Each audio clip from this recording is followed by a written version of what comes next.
All right, so we are officially live and recording. Welcome to our third installment of our Ask the Editor series.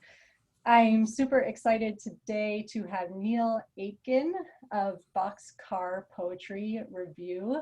And I just learned Neil is joining us from Canada, which is super cool and exciting. How are you, Neil? Doing good?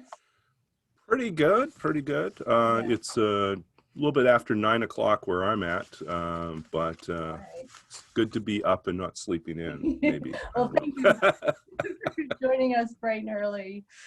So participants, you're welcome to join in at any time, and I'm just going to ask that you stay muted, and any questions you have, just type them in, and I will try to work them into the conversation as we go. So for those who don't know, Boxcar Poetry Review is an online poetry journal showcasing the work of new and established poets with new issues appearing quarterly. What are they looking for? Simply the best poetry out there, be it lyric or narrative or somewhere in between. And they say, take us someplace new, move us, transport us, run us over with a locomotive of brilliant imagery and voice. And Neil Aitken is the author of Babbage's Dream and The Lost Country of Sight, winner of the 2007 Philip Levine Prize. His work has appeared in the American Literary Review, the Collages, Crab Orchard Review, Ninth Letter, the Normal School, and elsewhere. A former computer games programmer, he has been Kundiman Poetry Fellow and holds both an MFA in creative writing from UC Riverside and a PhD in literature and creative writing from the University of Southern California. His collaborative translations with poet translator Ming Di appear in the Book of Cranes, Selected Poems of Zhang Di, and New Cathay, Contemporary Chinese Poets 1990 to 2012. He's also the founder of Have Book Will Travel, a new online resource that connects authors and reading series. So again, thank you for participating. Thank you so much, Neil. I really appreciate you coming out so early, so early your time. It's great to have you. So let's jump right in. And I saw on your website, not to get too heavy too soon, but I saw that you had taken a bit of a hiatus. And so it says on the website that there was some experience of darkness and silence and that you needed to pull back from editorial responsibilities for a little while. So I was wondering if you could just tell us a little bit about what prompted the hiatus from the magazine and how you found your way back to editorial work. Sure. And I think there were a number of factors. I think I knew that I needed to take a hiatus. There was a point. So 2015, I finished up my PhD, and in the post PhD period, I was still recovering from graduate school, from sort of an exhaustion with a rather lengthy and complicated completion.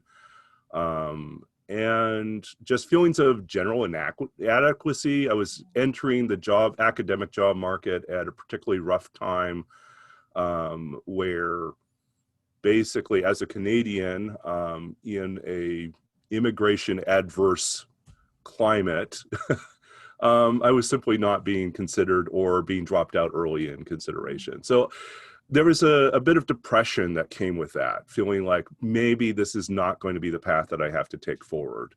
Reevaluating where I was going personally and professionally and trying to figure out what my next steps were going to be.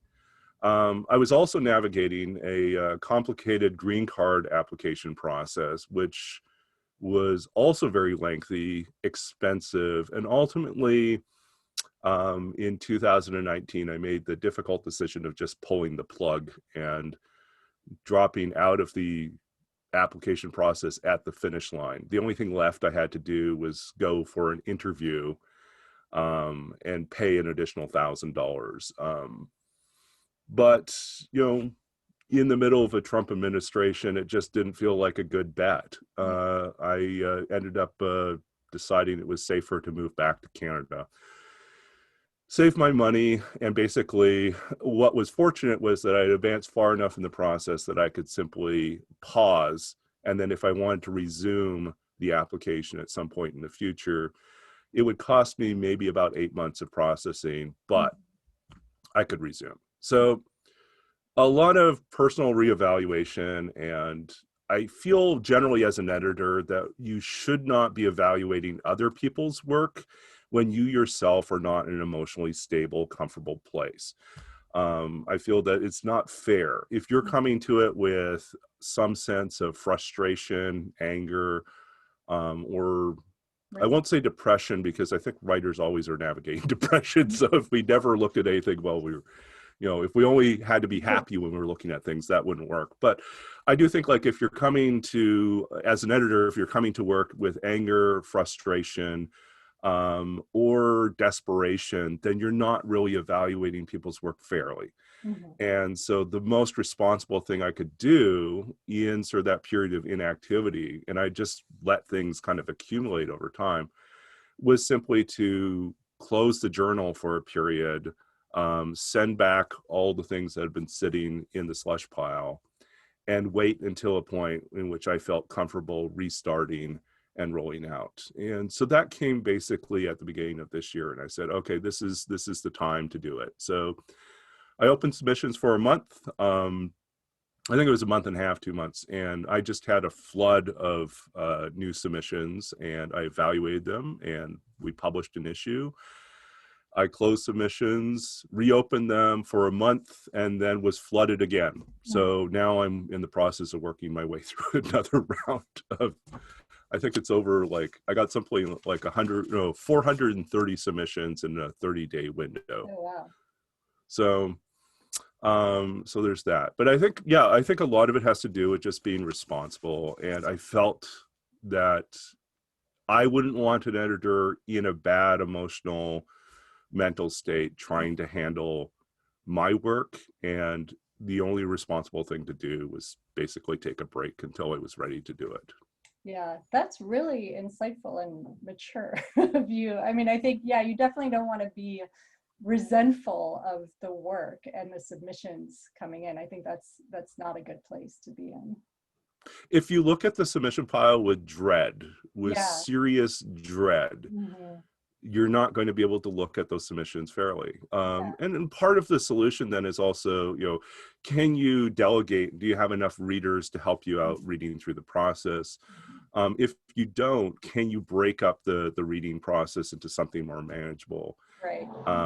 And then I think the other responsible thing is just to cap either the number of submissions or cap the window in which it's available, so that you have some measure of control over that, instead of it being a never-ending flood of things. And we used to have, and I believe in this, especially for like a newer journal, back when we started out, to have like these ongoing rolling submissions, because I do think that if you're not getting a ton of submissions, then that just makes the most sense. It's just be always open and always considering things. But if you're reaching a point where there's enough of a loyal reader base and submitter base that you're getting steady flows of submissions, then you are not doing yourself a service by leaving it open, unless you have capacity to process everything quickly. Right, sure. And so have you found that you have now at this point sort of steady reader submitter base? Yeah, I think so. We launched, when I started the journal, it was in 2006. I planned the journal at the end of 2005. 2006, I rolled it out, and started accepting submissions, and had the first issue out by spring of 2006. And then I basically, there are periods of time where I am convinced I was crazy. And for a number of years, for about 3 years, I think it was, maybe 4 years, we published every other week. No, every other month. Was it? Yeah, it was 6 times a year. We published 6 times a year, and it was a ridiculous pace to keep up. We were fortunate that even though our submissions were low, the quality was high because of word of mouth. and that helped. And then there was sort of a fundamental editorial decision that I made at the very start. Having worked on another literary journal previously that did solicited work, I made a conscious decision that I did not want to do any solicited work, and that every submission would be evaluated exactly on its merits as work, and not on the pedigree or biography of the person who had submitted the work. This led to some pretty tricky situations sometimes when I would get work from colleagues, classmates, or even at times faculty members I knew. And I would have to fairly evaluate it and say sometimes no. And I turn down some people that I know and have good relationships with because the work didn't fit the journal or didn't fit the issue, or it didn't really work with what I thought was happening in that particular issue. So I said no to a lot of things, and I made a conscious decision that I was never going to let my personal relationships with people dictate whether or not I accepted something. Sure. I also made the point that I was never going to solicit work with a guarantee of publication.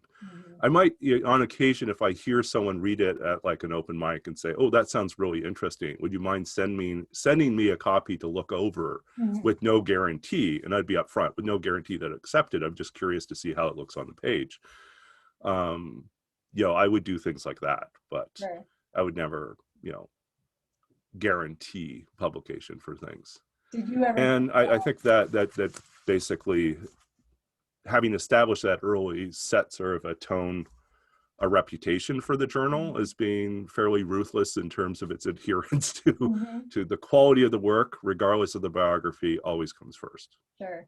Did you ever think about doing blind submissions, or was that? Blind submissions have a very complicated history. And personally, I don't like blind submissions for one key reason. And that's the fact that I feel like there are times it greatly disadvantages people who are writing from marginalized spaces and identities. I think it's important to know where people are coming from. In part because I also want to give, like, on rare occasions, I will give feedback on things that are sent to me. Or at times I'll just simply write a note of encouragement, especially if someone is a high school student and starting out and they decide that they want to send me something and the work is good, but not quite good enough. Right.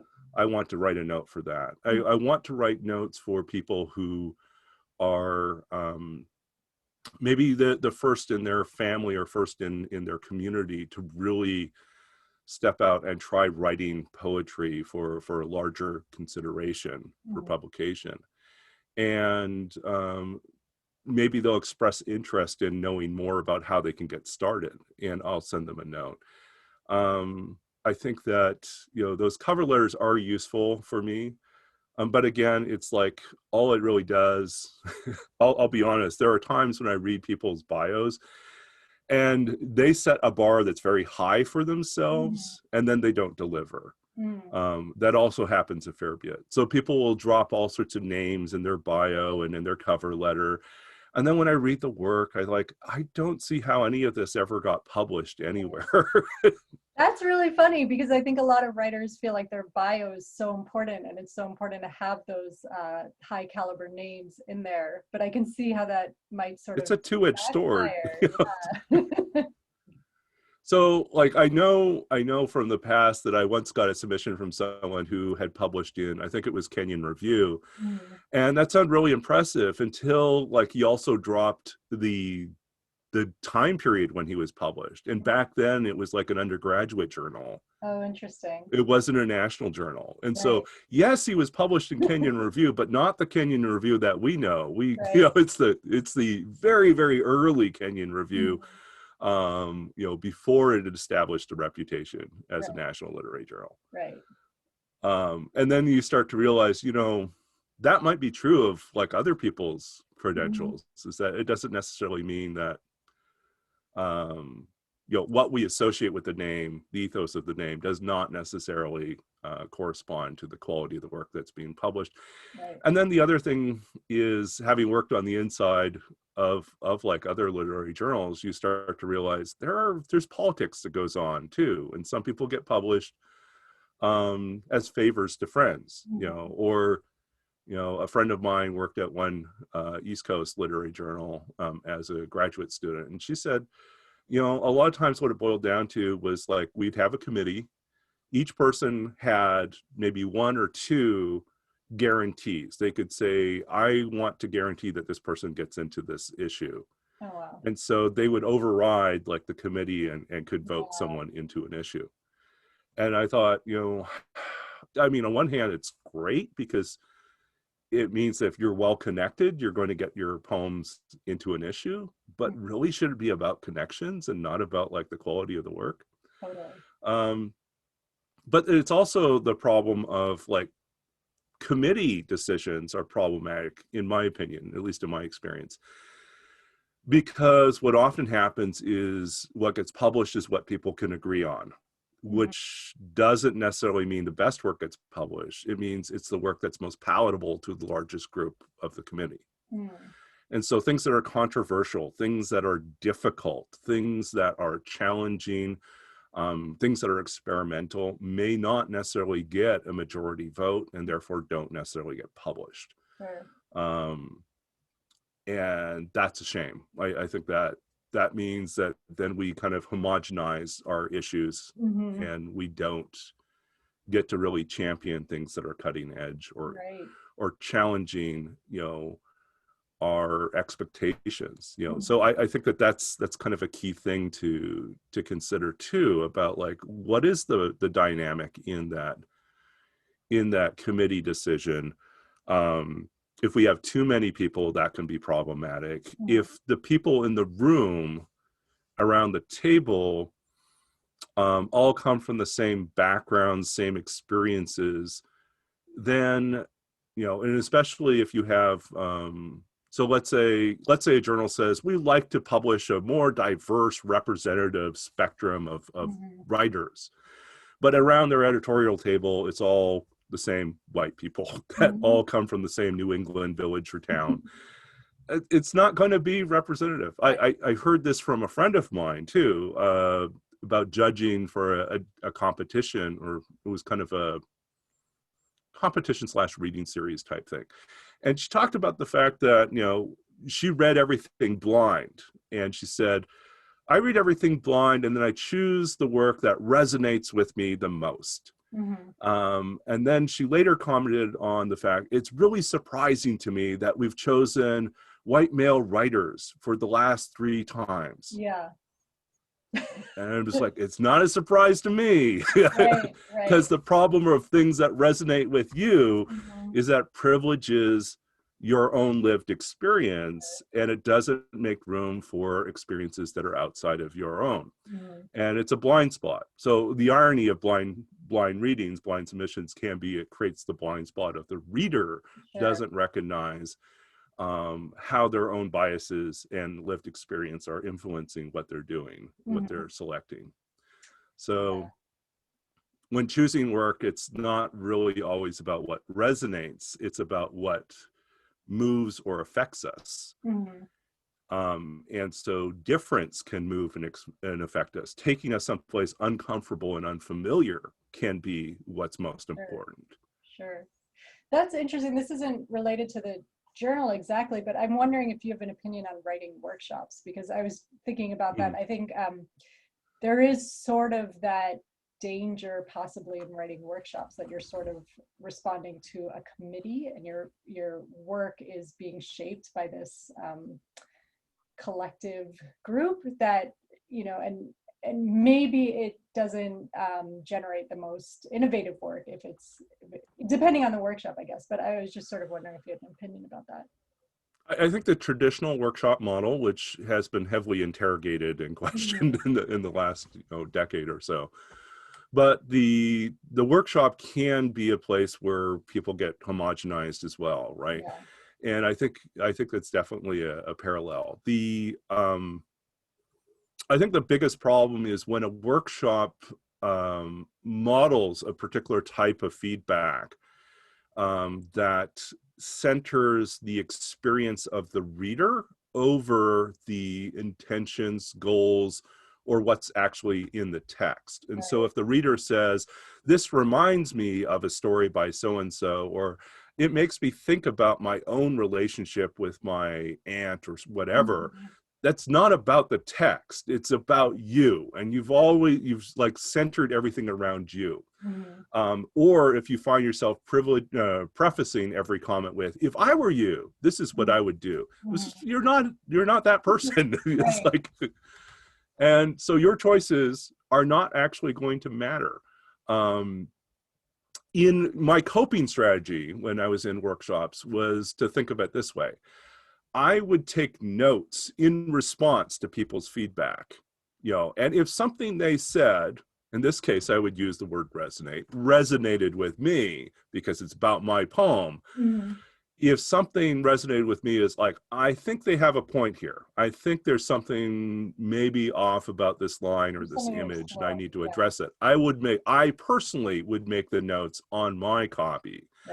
I would collect all their copies and notes and set them aside and never look at them.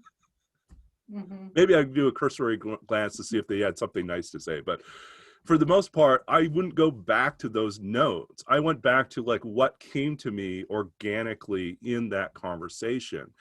And one of the things that I realized is that sometimes when we're writing, because I wrote those notes for other people too, is that we write in a vacuum responding to that text, if we're doing like one workshop in which we've read outside of class and then come back with feedback, we don't have the privilege of talking to the author. We don't know, what the intentions were, if we're misreading something, if we're imposing a narrative on the poem or on the piece that wasn't there. And so the feedback we offer might be completely wrong. And then we get to workshop, we may discover that our feedback was completely founded on some false assumptions about what the piece is actually doing. Therefore, that work, all the work we did in providing feedback is actually useless to the person. So we shouldn't actually trust it. What happens organically in conversation, and this is the other change I would make to the workshop, is I really, really detest the author is dead model for workshop, because I think, or at least, comatose, I think it's necessary to have like a conversation and say like, well, what did you mean here? And then talk it out. One model of workshop that I kind of like is what I came to think of as sort of family intervention model of workshop, which is like, this the poem or the piece is potentially in crisis. Let's try to figure out like what can be done to intervene and help this thing. We're all here for you. Exactly. We're all here for the piece. It's not about us. It's about the piece and how it can thrive. And so we're looking at like, what is it that you want to do? How can we help you get there? What are the things that you need to let go of and for you to actually live your best life, And so that's a model that I think actually works better. I really like that. Than thinking about, oh, the car, the poem is or the piece is a car that has some malfunction, some problem to it. We roll it into and then suddenly everyone's the expert mechanic. It's like, wow, I'm a Jeep mechanic, but I think your Subaru can be fixed in these ways. It's like, oh, I primarily work in like, vintage British models, but my experience is that you should actually use this, and like that's not helpful at all. Right. So interestingly, back to the journal, looking at the website, it says that you're the sole reader. Right now, I used to have up to 3 readers. I think I burned them out. Well, some of them went on and did graduate school, and and others, had first books come out and then we're busy promoting books, and so that's part of it. And part of it is, that when it comes down to it, I am guilty of wanting to have my hand in Sure. most parts of the journal. There are some parts that I'm willing to delegate away, but selecting poetry is the thing that I do care about. So Right, right. And so tell us about the origin story of the journal. What prompted you to create it? And I should note here, so Boxcar Poetry Review was founded in 2006, which is, so that's a really long time ago by online journal standards. So what, did you feel that there was something missing in the online journal world or the poetry world, or was it just there were things that you wanted to express that you thought the journal would be a good outlet for? Um, there were a couple parts to the origin story. The first one was I had been working on, so I'd been part of the group that had founded a graduate literary journal at my MFA. So I wasn't the guy that came up with wasn't the person that came up with the idea for the journal, but I was on the ground floor. The first year I was the assistant poetry editor, but I was also the book and design person. So I had to teach myself in order to lay out the print journal. Mm-hmm. And then the second year I was like co-editor in chief. So I shared the editorship with a fiction writer. It was a print journal. We learned all sorts of things about print journals in those 2 years. And by the end of it, I came away with the realization that there were things I really wanted to do, that I wanted a journal to do, that I wasn't seeing in a print journal format. For one thing, I thought it's really expensive to do a print journal, and it's expensive to do a print journal, at least back in 2006, because you have to pay for the print runs in advance. And then there's no guarantee that you'll sell those copies. So like universities and other institutions can eat the cost, but a private individual can't. And so I thought, well, I don't think I want to get involved in a print journal because of the headaches involved, the cost involved. And then the other problem was, if there's a typo or a mistake, you're stuck. It's there permanently. And an online journal allows me the ability to go in and fix things as soon as I'm notified that there's an error or an issue. And that has definitely saved my bacon. I also knew that I had the right skill set. I'd been doing websites and web design work on some level or another, for a number of years prior to doing the journal. I knew I had the basic set of skills to code it in HTML, and eventually, and teach myself like cascading style sheets to kind of do the prettying up the thing so it looked nicer. So I figured, I don't need to hire someone, so that's not a cost for me. And I knew that web hosting was comparatively cheap to other expenses. So that made sense to me. In terms of the goals of the journal, I felt that, as I was coming out of my MFA, so the idea came to me in 2005 that it would be really great to have an online journal. And I think like in that 2005, 2006 period, I was also having conversations with writer friends whose first books of poetry were coming out. And a common complaint I was hearing from many of them was that no one was publishing reviews of their books. Or if they were being published, they were being published alongside with reviews of like Merwin or Levine or someone else whose book, and the review overshadowed everything else in that issue. And so it struck me that there really should be a place that prioritized, in fact, made it its sole business of publishing reviews of first books of poetry. So I knew it needed to be focused around first books of poetry. I figured that it would be helpful to have interviews with first book poets. And I knew in terms of like wanting to promote and spread the word about someone's book, it was better to be online than it was to be in print. And then I realized the person that would probably need to do this would be me, because I had the skill set and the interest.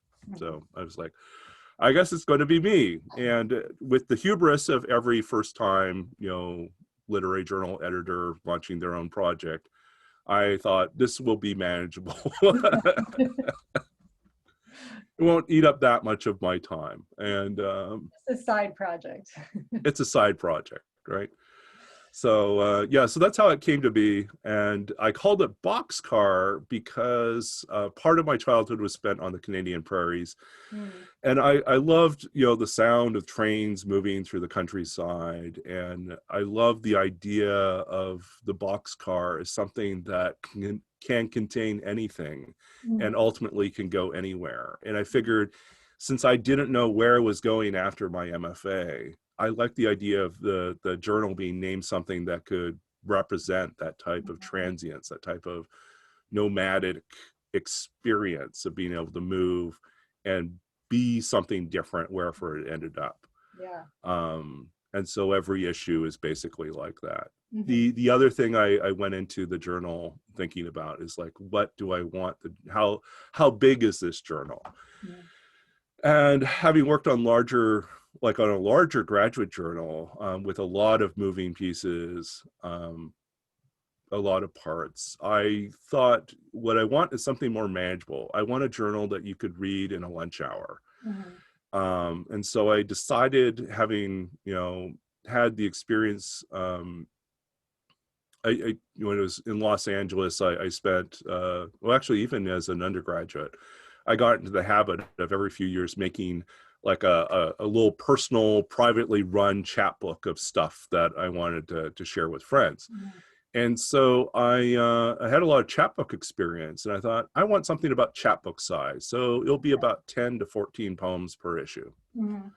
And that's kind of the origin of it. It began with those main goals, first books of poetry, looking at, producing something that was about chapbook size, could be read during a lunch hour, and centering work that was in some ways innovative, challenging, moving, without worrying about the biography of the person who was submitting the work.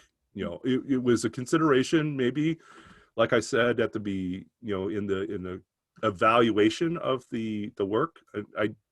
I don't like, I guess the other part of that is I wanted to avoid situations where people were appropriating cultural material and narratives and traumas, and knowing where someone's coming from in relation to the material that they're writing about helps you have a better sense of whether or not it's genuine, whether or not it comes from a place of sincerity and respect, or if it's appropriative and manipulative. So I feel like that was another part of why I had to do that. I guess the other thing that I did from the very beginning was I thought it'd be fun if I had in the contributors, if they would recommend other poets that they felt other people should be reading. And so with their bios in the contributors section, there's always a recommendation list for each, and they recommend like 1 to 3 different poets for each person. And it's a great way to discover, like, you like so-and-so's work, here's some other people that are doing work that's similar. That's really cool. I noticed that you don't publish, or it didn't seem that you published multiple poems by one author. So what is never multiple. Everyone is given equal weight and everything is organized alphabetically. Okay. And so poets will submit 3 to 5 poems, or do they just submit 1 poem? No, they submit 3 to 5, and if I find one that I like, I'll take it. If I find 2 that I like, on rare occasions I will take both and save one for a future issue. But I have learned for myself that things evolve and change between issues, and what I thought was a great fit for one issue, the next issue and its configuration of poems may take it a completely different direction. And if I select something too early, then I'm restricting the possibilities for what that issue might be. So I have moved away from accepting multiple poems and instead forcing myself to choose exactly one whenever possible. Now, if they're really, really, truly outstanding, and I believe that they would work in any issue I put together, then I will take the other poem too. Mm. Would you say that you're open to all poetic styles? Like I saw a lot of narrative poetry, free verse. Mhm. Are you also open to more experimental work, or less so? Like, Somewhat. There's some experimental is like tough to challenges. define, yeah.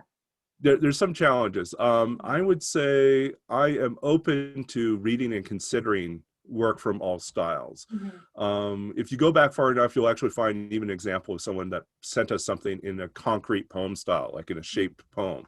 Mhm. So I'm not against that. I've published things in different forms. Mhm. We'll do that. Experimental work, mixed media work, I based on the journal's current format and my own bandwidth for setting each Mhm. poem, some poems may simply require more work than I want to put in. Yeah. And and the other thing is that the journal has a fixed width, Mhm. which I'm not certain if it's going to stay that way. Like in 2021, if I might be making some tweaks to design. It's been a number of years, so it's Yeah. overdue for a little bit of design update. But I actually, sorry to interrupt, but I really like the simplicity of the site. I really appreciated that. Like it was so easy to navigate, and there's so many online sites that are just really like a mess. And especially with poetry and the formatting, that's so important. So I found your site very, very easy to use and like refreshingly simple. yeah, so I think that's, thanks for bringing that up. That was a number one concern for me too, was that I wanted to make it easy to navigate, Mhm. that the user would put their time and energy focused on reading and not trying to figure out how to find the next thing. Absolutely. Yeah, so yeah, that's 100% something I was Mhm. considering. And it's true, even though we have like these better, easier platforms to build off of, with WordPress and Squarespace and other things, it doesn't necessarily make people into masterful like designers Mhm. for user interface. Mhm. I've seen some really awkward designs, Yeah. and it's frustrating. So Mhm. Mhm. um, Yeah. So let's see. Ed's question, how do There's you decide on a theme or a motif mhm. for an issue? And do you have an idea about a theme beforehand, or does it evolve based on the submissions that you receive? It's definitely the latter. I try to avoid going into an issue with a set theme or even advertising a theme or a topic. Instead, and I think this is where sort of the emotional, psychological state of the editor does play a role, is that the first maybe 3 or 4 pieces that I end up accepting usually are going to dictate the direction that the rest of the issue is going to go. Mhm. And so in that respect, if I find myself unconsciously gravitating towards particular types of pieces, usually about like the point where I'm starting to select for the fifth piece for the issue, I've already stopped and gone back and looked over what I've already accepted and thought about like, where is this issue going? And I'll get an inkling of an idea of like, what is the emerging theme, or what are the images or ideas that seem to be in rotation or in proximity to these pieces, and that will influence what I select going through the rest of the issue. Mhm. um, One trick that I do for myself is, as I accept work, I actually lay it out, and prepare it sort of like offline, and prepare the table of contents offline, and then that way I can actually see how they play into each other. Since I know that I'm organizing it alphabetically, um, this is also kind of behind the scenes little secret. Um, it's organized alphabetically, but that also doesn't mean I'm not making choices based on that order. Mm. So I might be thinking, oh, I'm considering this poem, but where would it fit into my sequence? Mhm. And would it work in the sequence where it shows up, or does it feel out of place? And if it feels like it jars, it doesn't fit into that sequence, then maybe it goes into a different issue, Mhm. or maybe it's maybe it's a no this time, but it's a really nice note, kind of encouraging them send it, a later time And just with quickly, a different set of poems. is it alphabetical by the poem title or by the author's name? Author's last name. Okay. Yeah. Mhm. So, yeah, I that was kind of an arbitrary thing, but I just decided that was an easy way to avoid like privileging. Yeah.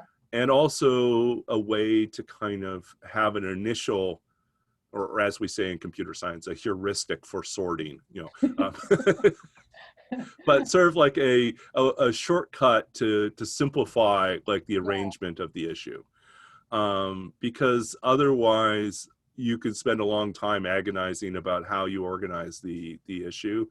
And I didn't want to spend that much time doing that. I wanted to be able to feel like I could slot in the poems and feel confident that that's where they were supposed to go. Mhm. So yeah, That's really for cool. me It at least, it sounds was a like, little shortcut. to some degree, egalitarianism is like a kind of abiding ethos of the magazine. And would you say that's sort of consistent with how you see the philosophy of the journal? If you have, Definitely. I don't know, maybe. Definitely. It was a conscious decision. I didn't want to like be one, I didn't want to have like 5 poems by this famous person Right. and 3 poems by this other famous person, and then like, someone else gets like a 1 poem slot. Mhm. And then even though you felt like, yay, I got into this journal, it's still mostly this other voice that dominates. Mhm. I wanted, I wanted to be egalitarian, but I also wanted to emphasize plurality. I wanted it to be like as vibrant and as varied as possible in terms of what was happening in the journal. So I didn't, the other thing that I was always conscious about was I was always thinking about representation in terms of how that looked in terms of the, male identified and female identified voices in the issue, and thinking about, the presence and representation of non-white voices, of BIPOC voices in the space, thinking about, queer voices in the space, and always trying to make certain, there's not like a quota that's happening, but I'm checking my own biases as I select work. And that might influence then my editing process in terms of selecting, what I choose to read out of the slush pile, knowing that, we've already got like, 3 or 4 male voices in this issue.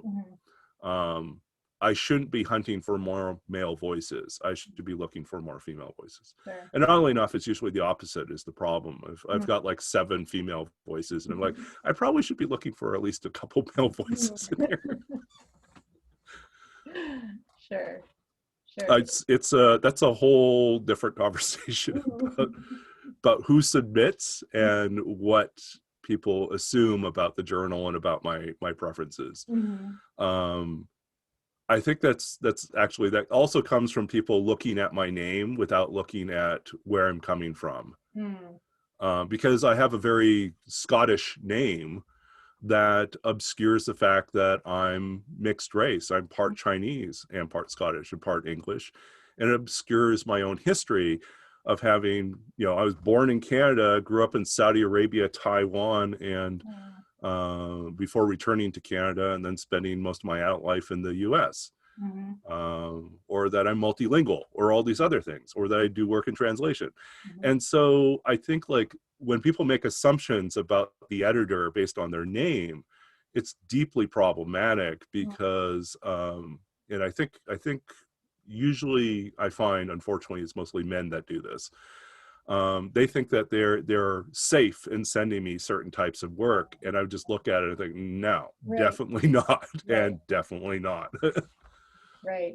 Do you feel a responsibility to respond to particular cultural events or political events, or do you just feel like the work should be, intrinsically the best on its own, regardless of what's happening? I try to avoid like making issues that are built around like a current event.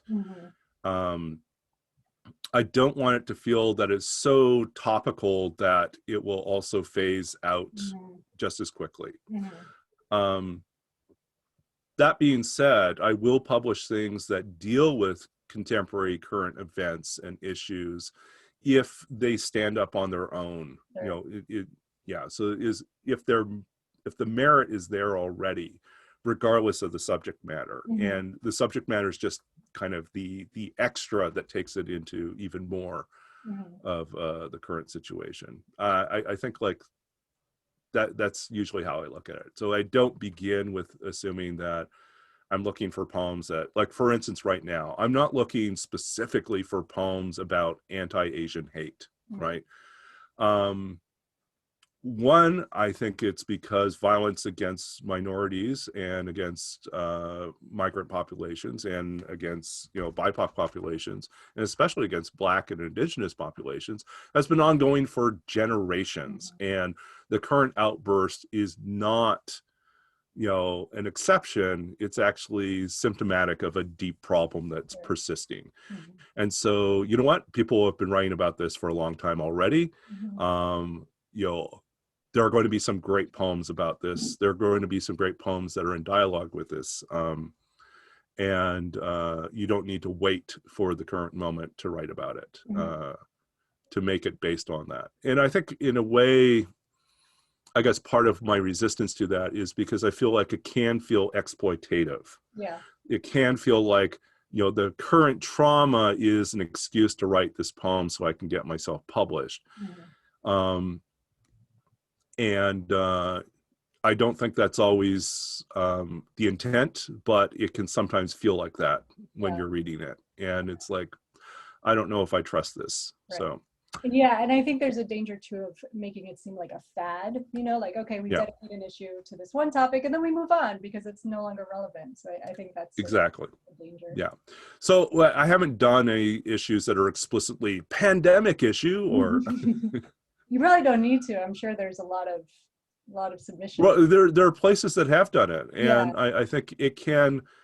I think you can have really interesting issues that broaden that. So it's not about COVID-19. It's about, plague. And then you just make it as wide open as possible. Sure. And I think that's where it gets interesting. Those topical theme issues that are really broad, that's where I think it gets exciting. But that's not been sort of a goal for me. I prefer like the themes that emerge organically as opposed to being put out there.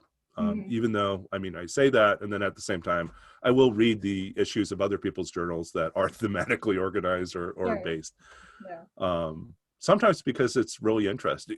And I'll definitely submit to some of those because I might think, here's a poem that I feel would be great within this particular context. And I want to be part of that dialogue. Sure. I want my work to be in relation with other people writing about the subject. So yeah, I see its value. It's just not in the space of Boxcar Poetry Review. It's an added complication I really haven't wanted to pursue. So is there something maybe not that you'd like to see less of necessarily, but things that you see a lot, certain tropes or subject matters or approaches that you can tell our viewers, like, okay, try something else. We don't need more poetry that's doing this in this certain way.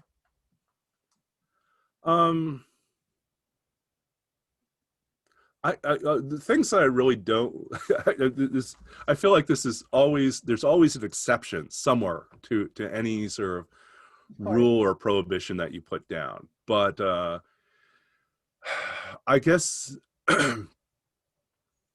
I'm often resistant to poems about pets. Unless they find some way to go beyond simply being about their pet and how awesome or how sad the death of their pet is. Right. It's just like I love animals. I really do, but I do think that sometimes we get a lot of those type of things, or we get. It's been a few years since this was a problem, but I remember there was a period of time where I got a flood of just like really weird submissions. I actually made a list of them, of things that I would like. I would share this with other editors of literary journals about things that things I've actually received that you really never want to see. Like, for instance, I never want to see again, because I actually did see this. I never want to see again a submission of poems from the point of view of different serial killers about killing people. Oh yeah. Wow. I'm just like, I see absolutely zero value in this. I like, and the poet in question put in his cover letter, he says, like, I'm tackling this because I feel like no one's done this before, and because no one's done this before, it needs to be done. And we're like, no, it doesn't need to be done. It's like, this is deeply traumatic and appropriative and violating, and I think you'll be hard pressed to find anyone that says yes to any of these. And I would ask you to really interrogate your motives for doing this, because this does not seem like a good idea. So those type of things, deeply problematic ones. Anything about I really am not interested in for Boxcar, I'm not interested in anything that's self-congratulatory, things that are really about boasting about themselves. If the poet just really needs to grandstand in some way, not really interested in it. And I won't say that I'm 100% resistant to erotica, but for the most part, no. I feel like it's usually, we're not really the right forum for it. Most of it is really terrible, and occasionally, once in a while, you'll get things that are really just really bad romance novels, line broken and sent to you, and you're like, don't understand why we're reading this. Most forms of poetry I'm fine with. And I'll say this, and then someone will try to find a way to prove me wrong on this one, but I'm generally not interested in limericks. I'm already thinking about my erotic poem from the point of view of a serial killer pet gerbil that I can send you. Don't worry, there's probably an anime out there about that. So that I think like the list is really quite short in terms of what I don't want to see. But I do feel like anything that feels exploitive, anything that feels like racist, anything that feels like it is glorifying violence against women or against others just in general, I don't want to see it. And I think I don't think any of us really want to see that. I think like I'm okay with the occasional humorous poem. I don't think everything has to be sad. I think it's really hard to write a funny poem. I think it's really hard to write a happy romantic poem. It doesn't mean that it's not worth trying. I just don't think that I think it's really rare that it succeeds. At least it succeeds on the level that it needs to succeed to compete with the other poems in the issue.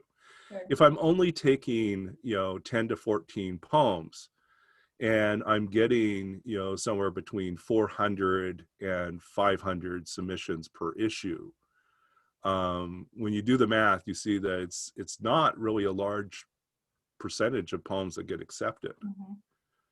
And that's, do the math in the sense of, like, let's say it's 450, let's call it 400 submissions of 3 to 5 poems, and I only accept 10 to 14. Yeah, so it's tough. It's tough on me because I'm saying no to a lot of stuff that probably would find publication elsewhere. And that's nothing against the other journals that publish. It's just like I've set myself a very, very strict high bar for what I want to see published in the journal. And it's an exercise not just for the challenge, not just for the submitters, the poets sending me work. It's also meant to be a challenge for me as an editor to really push myself to interrogate my own sense of what makes a great poem, Right. and push myself to furthest limits of that, to figure out like what's the difference between good and great. What's the difference between something that's great and phenomenal. um, and those are really difficult decisions that I want to be making. Yeah. It's a big responsibility. Right. Yeah. So we have just a few minutes left. So I just wanted to ask, is the journal currently open for submissions right now? It will reopen probably, I'm guessing probably in May. Okay. Right now I'm still busy reading, and I actually just picked up a guest editorship for another magazine. So Which magazine? So I'm guest editing for a Canadian magazine. So it's for the Writers Union of Canada. Oh, They cool. have an industry magazine called Write Mag, and basically it's about writing industry related things. So it's not, there's very little literary content in terms of poetry and fiction, and there's more content that's centered around writing community, about publishing, about craft, about resources, things like that. So just quickly also, how, if somebody wanted to write a review of a first poetry collection and or do an interview, how does that process work? Should they send you the whole review, or pitch the idea first, or how does that work? Both are possibilities. They can go directly to the website. There is a section for, under submissions, there's a list of different links. If you want to pitch a review idea, if you have a review that you've already done, if you are an author looking, or a publisher looking to have a book reviewed, if you're a poet who has an interview idea. I think like with interviews are by far, like, I say interviews, but really there are two things. There are interviews where you interview an author of a first book of poetry. And so the person doesn't necessarily have to be an author themselves, but they have to be able to ask good questions and conduct an interesting interview. The other approach, and I highly favor this one, is really to get two first book poets in conversation with each other via email. And they read each other's books and write back and forth, asking each other questions and expanding on a conversation. And then we publish that conversation. And I find this really deeply interesting because it reveals, like, people are let their guard down, and they talk about like where they're coming from and what they had hoped for the book and where they see themselves going next. And they're talking to a peer. And I think that, to me, is really interesting to see that exchange. So those are easy. Like if you have someone in mind and you want to run with that, and you're an author with a first book out and they have a first book out, then that's a really easy one to get published, usually. If you're pitching an idea for a review, we try to do our best to do the matchmaking, in terms of, like, if you say, okay, I'm interested in writing a review of such and such a book, and you don't have a copy yourself, we can intervene and talk to the publisher and see about getting a review copy sent directly to you. And we try to avoid stockpiling a huge mass of books on my end, or on the review editor's end, partly because the review editor is just really busy these days. And partly it's just a space issue. And then partly it's also, we just don't have the budget to remail everything out to people. It makes more sense to directly mail things to reviewers from the publisher, and avoid sort of like them being lost in limbo. I mean, I like adding to my book collection, but I mean, it gets overwhelming for sure. It does get overwhelming, yeah. And if people want to get more involved behind the scenes with the journal, are you ever looking for readers? You can email me directly about that if you're interested in helping out. My priority is generally to bring on, so one, it's all volunteer work.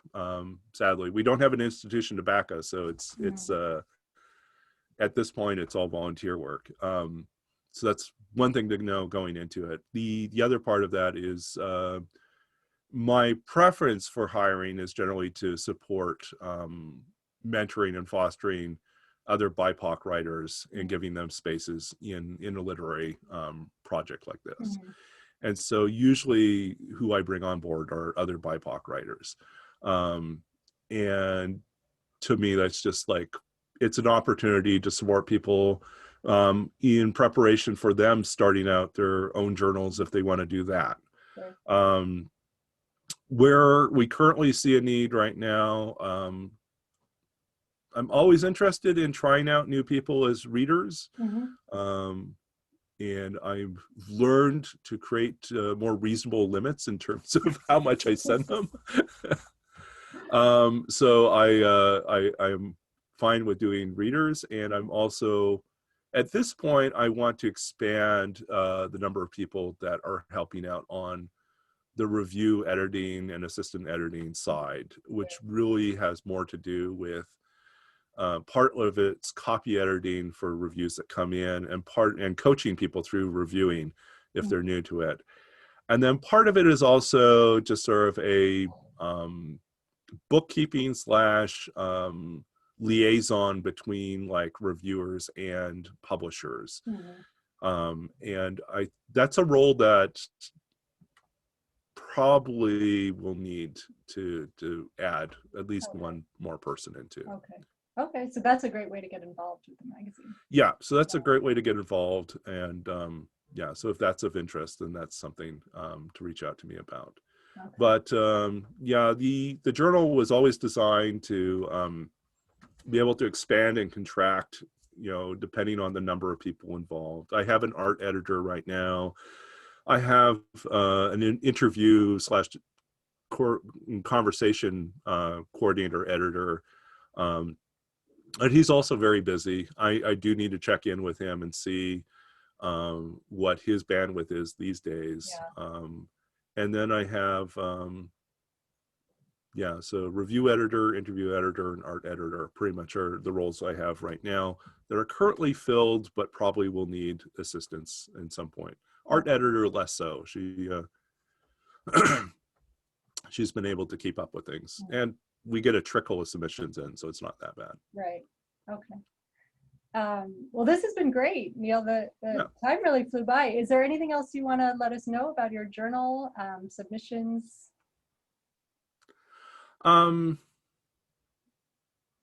Let's see. I think, yeah,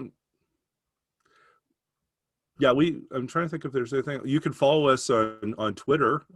We do have an active Twitter account. I do have a social media person that's doing my Twitter. And it's at Boxcar Poetry Review. It's actually, I think, Boxcar Rev. Oh, okay.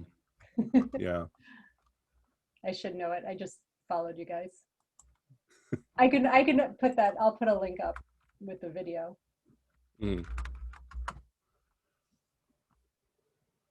Yeah, I think it's Boxcar Poetry Rev. That's what it is.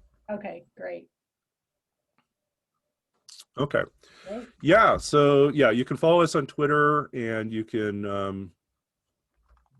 always send us work. I think poetry submissions are currently closed, but all the other type of submissions are currently open. So if you're doing art, interviews, reviews, conversations, we're always open for those. Wonderful. Well, thank you so much. I'm so glad you came back from your hiatus and you're ready to go. And keep up the great work. It sounds like you're really doing terrific work over there. So we in the literary community really appreciate it. Well, thank you. It's a pleasure to be a part of this series, and I hope this is valuable to whoever else is listening or finds this later. So absolutely.